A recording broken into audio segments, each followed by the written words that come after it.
বন্ধুরা সুপ্রভাত। প্রতিদিনের মতো আজকেও আমরা ফিরে এসেছি লক্ষ্মী কুটিরের রান্নাঘরের পক্ষ থেকে। আজকের রেসিপি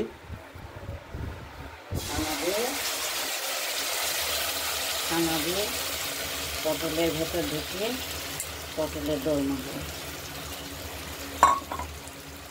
ছানাটাকে জিরে একটু আদা লঙ্কা বেটে কষিয়ে নেব, মশলা দিয়ে নুনও দিয়ে দিই। এই একরকম পটলের দোরমা ছানা। আজকের ছানার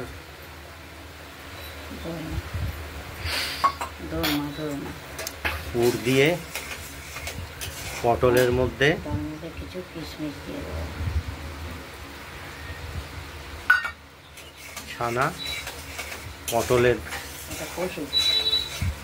যে ভেতরকার ইয়েগুলো আছে, মানে যে শাঁসগুলো, সেগুলো মিক্সি মেশিনে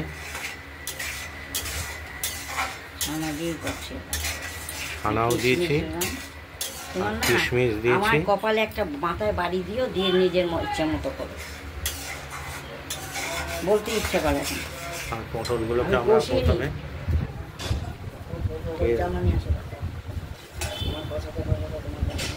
পটলগুলো আমরা কেটে ভেতর থেকে শাঁসগুলো বার করে নিয়েছি গোল গোল করে। আমরা ছানা পুরটা তৈরি করে নিয়েছি মশলা সহ, যে কড়াই থেকে নামিয়ে নিয়েছি। তৈরি হয়ে গেছে, এবার পটলের ভেতর ধীরে ধীরে প্রতিটা পটলের ভেতরে ভরে নিই, পুর হিসাবে ভরে দেবো। পুর হিসাবে ভরতে থাকবো। প্রত্যেকটা পটলে যেরকম ছিদ্র করে নিয়েছি, বড় করে করতে হবে। আপনারা দেখুন, তখন ভরা হয়ে যাবে, তারপর আবার দেখো। আপনারা দেখতে থাকুন।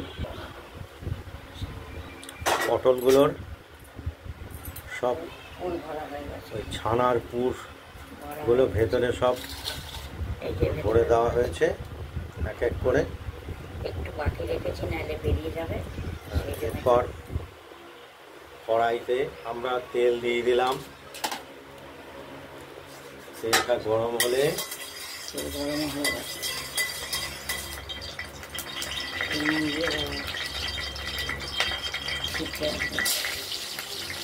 সামান্য নুন দিয়ে দিলাম।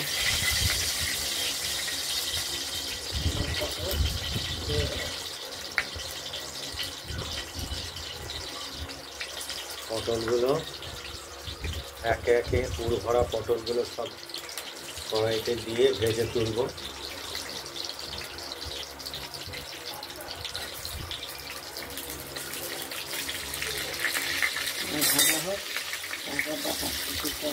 আপনারা দেখতে থাকুন। এগুলো তো ভাজা হওয়া পর্যন্ত অপেক্ষা করছি। আমরা পটলগুলো পুর ভরা অবস্থায় ভেজে তুলে নিয়েছি, কড়াই থেকে নরম হয়ে গেছে। এরপর আমরা কড়াইতে তেল দিয়ে তেজপাতা, লঙ্কা, দারচিনি, গরম মশলা দিলাম, দিয়ে এই যেখানে পোস্ত বাটা, কাজু বাদাম, পোস্তটা আর মগজ বাটা, এই দিয়ে গ্রেভি তৈরি করবো। করে তার মধ্যে পটলগুলো দিয়ে মাখা মাখা করে নামাবো।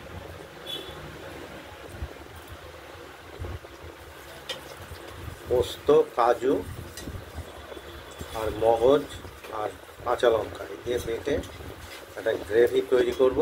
এটা শিলে বেটে রেডি করে রেখেছি। কড়াইয়ের এই যেটা ভাজা ভাজা হয়ে গেলে আমরা জিরে ফোড়ন দেবো। জিরেও ফোড়ন দেওয়া হলো। এবার এটা দিয়ে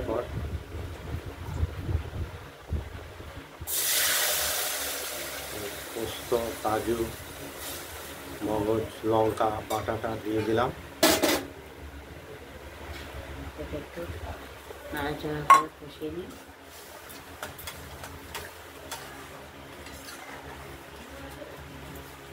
মিষ্টি দিতে হবে, দিয়েছিলাম মিষ্টি। নুনও দিতে হবে, যেহেতু ওর ভেতরে আছে অল্প করে দিয়ে স্বাদ মতো নুনও দিয়ে দেওয়া হলো, দিয়ে এবার নাড়াচাড়া করবো, একটু ফুটে উঠলেই তারপর দেখতে থাকুন। আচ্ছা, গ্রেভিটা ফুটে উঠেছে, এবার পটলগুলো একটা এবার ছেড়ে দিলাম, ভেজে রাখা পটলগুলো, পুর ভরা ভিতরে পুর ভরা পটলই, এগুলো এক এক করে সব দিয়ে দেবো কড়াইতে।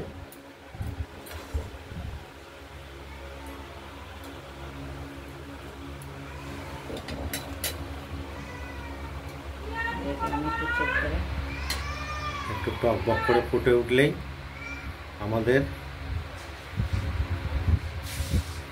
এই পটলের দোরমা রেডি হয়ে যাবে। ছানা দিয়ে হয়েছে, ভেতরে পুর দেওয়া হয়েছে ছানা। পটলের দোরমাটা রেডি হয়ে গেছে, ছানা দিয়ে এটার ভেতরে ছানার পুর ব্যবহার করা হয়েছে। এবার এক এক করে খাওয়া, ছানার পুর ভরা পটলের দোরমাটা একদম রেডি হয়ে গেছে। আপনারা খেয়ে দেখবেন, আমাদের কমেন্ট করবেন, কেমন হয়েছে কমেন্ট করবেন, লাইক করে দেবেন চ্যানেলটাকে, আর সাবস্ক্রাইব করে দেবেন। আজ এই পর্যন্তই, ভালো থাকবেন, সুস্থ থাকবেন, এখানেই রাখছি, নমস্কার।